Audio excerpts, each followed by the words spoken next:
잠언 1장 1절에서 7절. 성경은 하나님의 지혜로 가득하죠.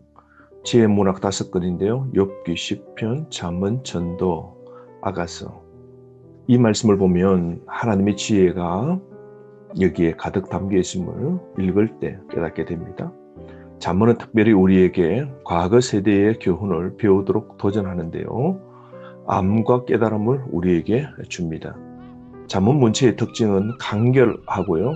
평행법을 사용하고 간결한 비유를 사용합니다. 잠언은 이스라엘 왕궁에서 이스라엘의 지도자가 될 젊은이들을 교육할 목적으로 편찬된 책이죠. 그러므로 좋은 지도자 육성을 위해서 이 잠언이 모아지게 된 것이죠. 잠언의 특징은 인간적 지혜가 아닌 지혜의 근원이신 하나님임을 나타내고요. 두 번째로 지금 이후 내세가 아니라 삶의 실제적인 것을 다루고 있습니다. 오늘 적용할 수 있는 현실적인 문제를 잠언이 담고 있고요. 또 잠언의 특징은 세 번째로 교리가 아니고 순종하며 실천을 우리에게 제시하고 있습니다. 잠언의 저자는 솔몬 왕 자신이 직접 기록했지만 30장에는 아굴, 31장에는 르무엘 왕과 또한 그 밖에 몇 사람들도 잠언을 기록하는 데 큰 도움을 주었죠. 그러나 많은 부분을 솔로몬이 기록하게 되었고 또 솔로몬의 가르침을 히스기야 왕의 서기관들이 모아서 정리한 것도 있게 됩니다. 잠언의 핵심 내용은 지혜와 진리죠. 주님을 경외하고 두려워하지 않으면 지식과 이 땅의 실용적인 건 가질 수 있지만 영원한 참된 진리인 하나님의 말씀을 통한 지혜는 얻을 수 없는 것이죠. 지혜는 주님을 경외하는 것이고요. 하나님과 바른 관계가 될 때에 지혜를 얻게 됩니다. 잠언 전체를 집약하고 있는 말은 생명과 길입니다. 길은 지혜와 어리석음, 의인과 악인의 두 갈래 길입니다. 원래 솔로몬의 잠언은 3,000개였는데요. 열왕기상 4장 32절에 나오죠. 근데 그 중에 남아있는 건 약 800개 정도가 기록되어 있습니다. 잠언은 총 915개 절로 구성되어 있고요. 잠언이라는 히브리어는 마샬입니다.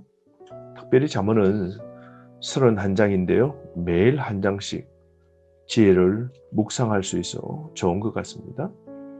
잠언을 읽고 성령께서 지혜에 대해 가르치시는 내용을 적어보는 것도 좋을 것 같습니다. 일상생활에 지혜를 가져올 겁니다. 오늘 1절 말씀 내용 보시면 다윗의 아들 이스라엘 왕 솔로몬의 잠언이라 말합니다. 솔로몬의 똑똑함을 부각시키려고 솔로몬의 이름을 말하는 것 아니라 하나님이 주신 지혜를 가진 솔로몬이 하나님의 지혜로 교훈함을 강조하고 있습니다. 아버지의 훈계를 받은 솔로몬인데요. 다윗의 아들이라고 그럽니다.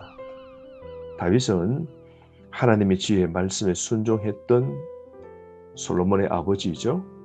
그리고 이스라엘 남유다 왕 가운데 최고의 왕이 다윗이지 않습니까? 아버지와 아들, 신앙의 대를 이어가게 되는데요. 아버지가 경험하고 아버지가 안 모든 지혜를 자녀에게 전수하는 건데요. 우리도 신앙의 전수가 가정에서 일어나야 됩니다. 나의 신앙이 내 자녀로 내 후대로 흘러갈 수 있도록 하나님의 지혜, 근원적인 주님의 지혜, 그것은 끝없이 후대로 전수될 수 있도록 우리는 정말로 신경 써야 할 겁니다. 지혜와 명철, 그것은 무엇일까요? 사물을 꿰뚫는 통찰력이고 삶을 조종하는 기술이겠죠. 경험적인 암까지 더 깊은 단계로 내려가는 겁니다. 그래서 아는 것과 깨닫는 것이 하나로 결합되어지는 것이죠. 이것이야말로 진정한 지혜이지 않겠습니까? 사람을 밝게 비추어 자신을 깨닫게 만들어주는 것이 지혜입니다. 그러므로 이런 지혜를, 이런 신앙은 대를 이어가도록 해야 합니다. 2절부터 6절 말씀에 보면 잠언의 목적이 나오는데요. 삶에 대한 지혜를 주고자 잠언이 기록되었다 그럽니다. 지혜와 교훈의 목적이 무엇일까요?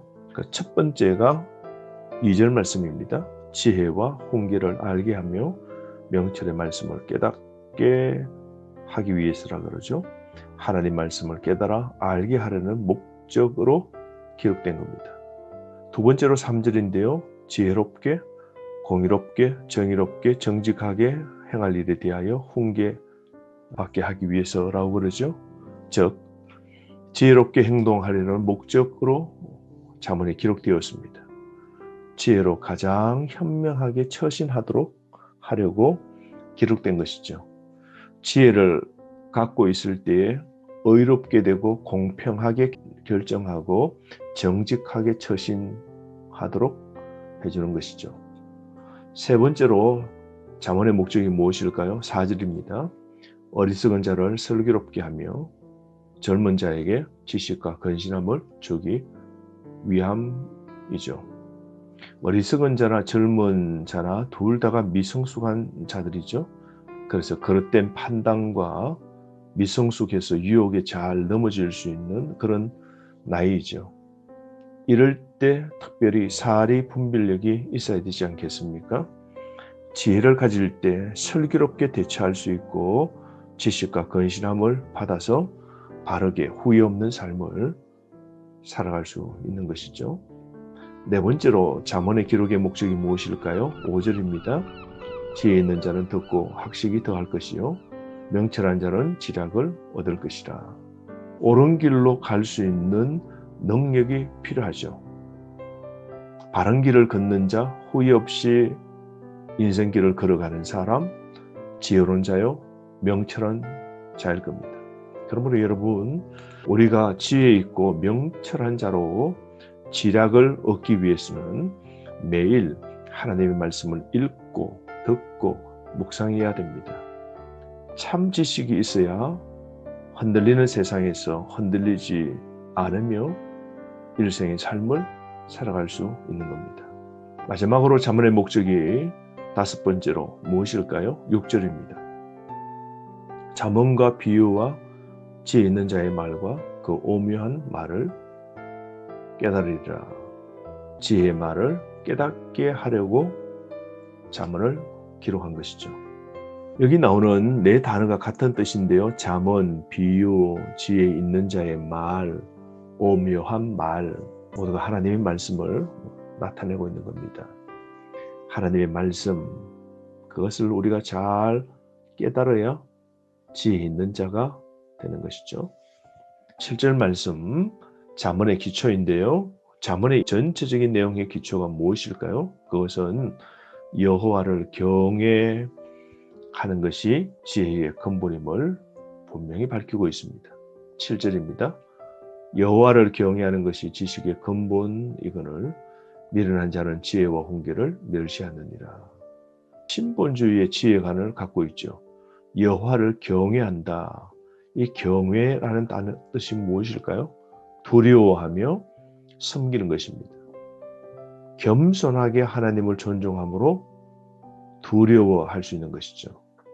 하나님을 진실로 존중하는 사람은 하나님을 두려워합니다.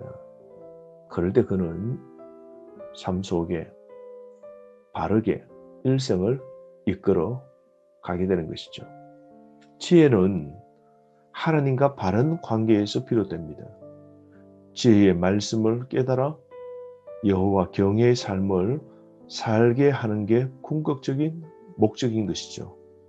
그러므로 우리가 세상 처세술을 배우기 위해서 잠언을 읽는 게 아닙니다. 잠언의 목적은 하나님을 참되게 두려워하여서 우리 삶을 의미 있게 후회 없이 아름다운 열매로 맺어가면서 살기 위함이죠. 하나님께 대한 믿음과 순종, 또한 하나님께 바른 지식을 갖고 하나님과 깊은 참된 교제로 살아갈 때에 바른 삶의 목적을 발견할 수 있는 것이죠. 여러분, 지혜는 이 땅에서 얻을 수 있는 어떤 보물보다 낫습니다.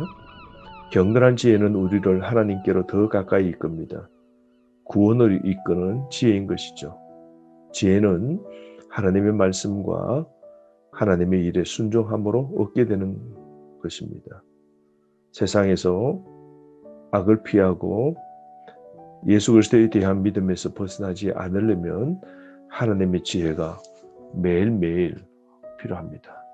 오늘도 여호와를 두려워하고 하나님을 온전히 경외하고 하나님 말씀을 읽고 듣고 묵상하는 삶, 지혜롭게 지혜자로 계속 살아가시기를 바랍니다. 오늘 주신 자문의 말씀을 통하여 승리하시기를 바랍니다.